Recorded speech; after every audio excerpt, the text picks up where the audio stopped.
오늘 하나님의 말씀 창세기 29장 25절로 27절입니다.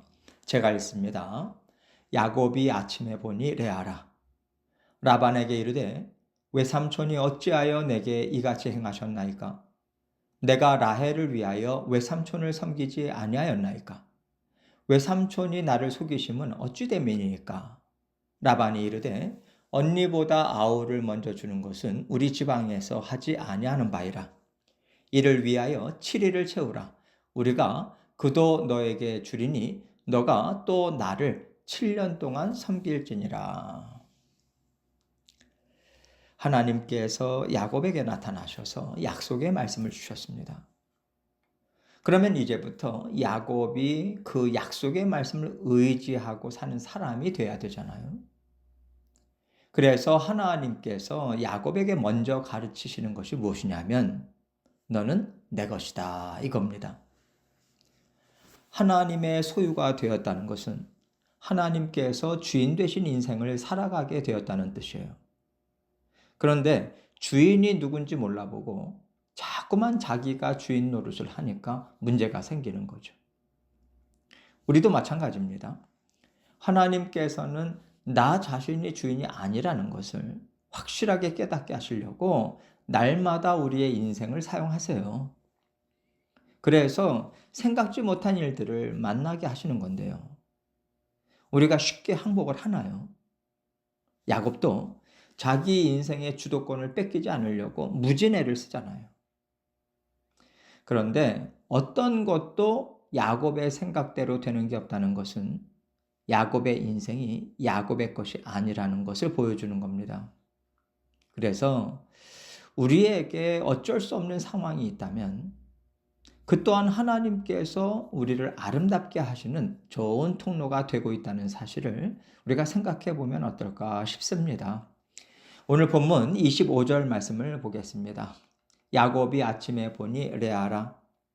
라반에게 이르되 외삼촌이 어찌하여 내게 이같이 행하셨나이까? 내가 라헬을 위하여 외삼촌을 섬기지 아니하였나이까? 외삼촌이 나를 속이심은 어찌 됨이니까? 오늘 본문 전 내용을 보면요. 야곱이 라헬을 사랑하니까 라헬을 아내로 얻기 위해서 외삼촌 라반에게 7년을 봉사하겠다고 했어요.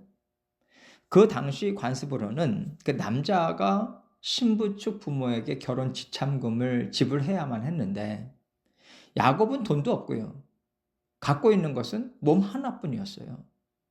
그래서 7년 동안 일해주는 조건을 내걸었던 겁니다. 라반도 흔쾌히 허락해서 야곱이 7년 동안 일을 했어요. 드디어 기다리던 결혼식을 하고 아침에 일어나 보니까 옆에 누워있는 신부가 사랑하는 라헬이 아니라 라헬의 언니 레아였단 말이죠. 얼마나 놀랬겠습니까? 적어도 이 일은요, 라반 혼자서 할 수 있는 일은 아닌 거예요. 레아가 아버지 때문에 할 수 없이 했다 하더라도 야곱을 속이는 일에 가담을 한 것은 분명한 겁니다. 그러니 야곱이 레아를 좋게 생각하기가 참 어려웠을 것 같아요. 아마도 그 당시는 레아가 미웠을 겁니다. 그런데 지금 이 상황을 보면요. 우리가 이미 잘 알고 있는 상황과 너무도 똑같지 않습니까? 이삭이 에서에게 언약의 축복을 해주려고 했을 때 야곱이 엄마 리브가와 모의를 해서 아버지 이삭을 속이고 형 에서를 속였잖아요. 하나님께서 야곱에게 너가 한 일을 한번 되돌아봐라. 이거 말씀하신다고 생각해요. 야곱은 자기가 한 일이 가족들에게 얼마나 상처가 되고 아픔이 되었는지를 모르는 것 같습니다. 성경 어디에도 야곱이 지난 날을 돌아보면서 후회하고 아파했다는 얘기가 하나도 안 나오거든요. 지금 25절을 보면 외삼촌이 어찌하여 내게 이같이 행하셨나이까? 외삼촌이 나를 속이시면 어찌 됨이니까? 야곱이 배신감에 아주 분해합니다. 삼촌이 조카에게 할 일이 아니라는 거죠. 분한 마음에 이 상황을 곱씹고 곱씹겠지만 결국엔 자신이 한 일을 깨닫게 돼요. 하나님께서 생각나게 하십니다. 우리는요, 에서 입장을 잘 생각 안 하지만 솔직히 에서가 당한 일은요, 이거하고 비교도 안 되는 일입니다. 그리고 더 중요한 것은 야곱은 하나님의 뜻을 사람의 생각대로 이루려고 했다는 거예요. 우리가 깨닫지 못하는 것을 하나님께서는 시간이 지난 후에라도 반드시 깨닫게 하시는 것 같습니다. 하나님께서 사랑하시는 자녀라면 그러지 않으시겠어요? 그래야 하나님 앞에서 회개할 수 있는 기회를 얻을 수 있잖아요. 사람에게 잘못했다면 사람에게도 용서를 구해야 하는 것이고 하나님께도 용서를 빌고 회개는 하고 하나님께 가야 되지 않겠습니까? 그 기회를 하나님께서 주신다는 것 자체가 하나님께서 사랑하신다는 뜻인 거예요. 하나님께서 야곱을 사랑하시니까 잘못된 부분, 그가 실수하고 넘어진 자리에 다시 불러일으켜 세우는 겁니다. 말하자면 야곱에게 자, 여기부터 시작이다. 너가 잘못 채운 단추를 다시 제대로 하나하나 맞춰가라. 이거 아니겠어요? 26절입니다. 라반이 이르되 언니보다 아우를 먼저 주는 것은 우리 지방에서 하지 아니하는 바이라. 라반이 야곱과 얼마나 비슷한지 미안하다고 하지 않아요. 내가 그럴 수밖에 없는 사정이 있었다. 정말 미안하다.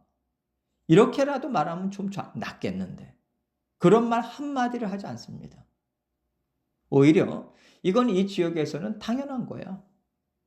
너가 우리 지방의 풍습을 알지 못했냐? 너가 라헬을 먼저 달라고 한 게 잘못이지.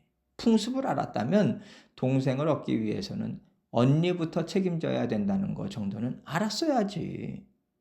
말하자면요, 이런 때를 쓰는 거죠. 그러면서 라반은 대안을 이렇게 제시를 해요. 27절입니다.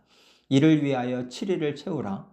우리가 그도 너에게 주리니 너가 또 나를 7년 동안 섬길지니라. 너가 여전히 라헬과 결혼을 하고 싶냐? 그렇다면 방법이 있어. 라헬을 줄 테니까 7년을 더 일해라. 이렇게 요구하는 건데 야곱 입장에서 할 수 있는 게 뭐가 있겠어요? 그 당시에 이 결혼은 내가 받아들일 수가 없다. 내가 당했다. 이렇게 정당한 이유가 있을 경우에는 신랑이 신부를 내쫓을 수도 있다고 합니다. 그런데 그럴 수가 없는 상황이잖아요. 그랬다가는 라헬마저 얻지도 못할 것이고 또 그랬다면 야곱이 어디로 가겠습니까? 집으로 돌아갈 수도 없는 처지고요. 야곱으로서는 억울하고 분하지만 이 일을 받아들일 수밖에 없는 상황인 거예요. 하나님께서 에서가 아닌 야곱을 선택하여 부르신 것은 맞지만 야곱과 함께 이루기를 원하셨던 것은요, 하나님의 선하심과 완전하신 지혜와 능력을 통해서 아름답게 일하시는 것이었을 겁니다. 하나님은 어느 누구도 소홀히 여기지 않으시거든요. 만약에 야곱이 하나님의 뜻을 존중하고 살았다면 하나님의 놀라운 지혜를 보면서 얼마나 기뻐하고 즐거워했을까. 이런 아쉬움도 남습니다.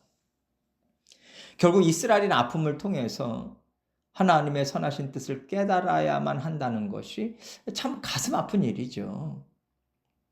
그리고 감사한 것은요, 이런 일들을 통해서 우리는 배울 수 있는 기회를 갖고 있다는 겁니다.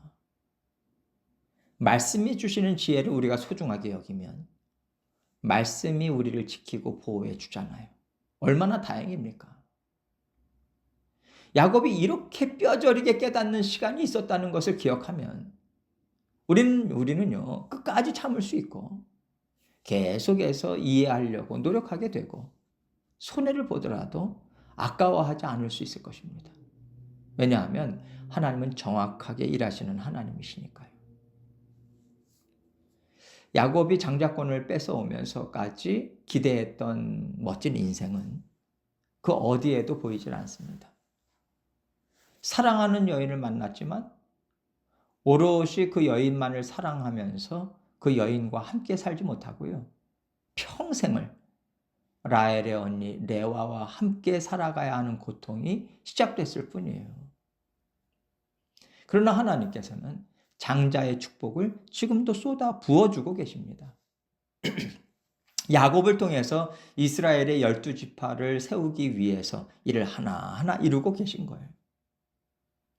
이 고통은요, 야곱 한 사람만을 위한 것이 아닙니다. 레아도, 라헬도, 앞으로 태어날 자녀들도, 라반도, 이렇게 야곱과 연결되어 있는 사람들에게 하나님의 살아계심과 선하신 뜻과 주권을 보여주기 위한 뜻이 있는 거예요. 우리가 인생을 살면서 부모와의 관계, 자녀와의 관계, 친척과의 관계, 친구, 성도, 얽히고 설킨 일들이 참 많은데요. 이런 것들을 우리가 어떤 관점에서 봐야 될까요? 우리도 모르는 사이에 하나님께서는 이 모든 관계들을 통해서 나를 빚고 계시고 나뿐만 아니라 상대방도 빚고 계십니다. 하나님의 만지시는 손길에 우리는 다 연결되어 있는 거예요. 그래서 어떤 상황이든 내 주장을 펼치면서 내가 이렇게 해야 되고 내가 저렇게 해야 되고 마음에서 끓어오르는 마음으로 감당하지 않도록 애쓰는 것이 바로 하나님 앞에서 잘 사는 겁니다. 하나님께서요, 어떤 사람과의 관계를 통해서 나의 어떤 부분을 만지시는지 우리는 알지 못합니다. 그러나 하나님께서는 정확하게 일하고 계시다. 하나님은 완전하신 분이시다.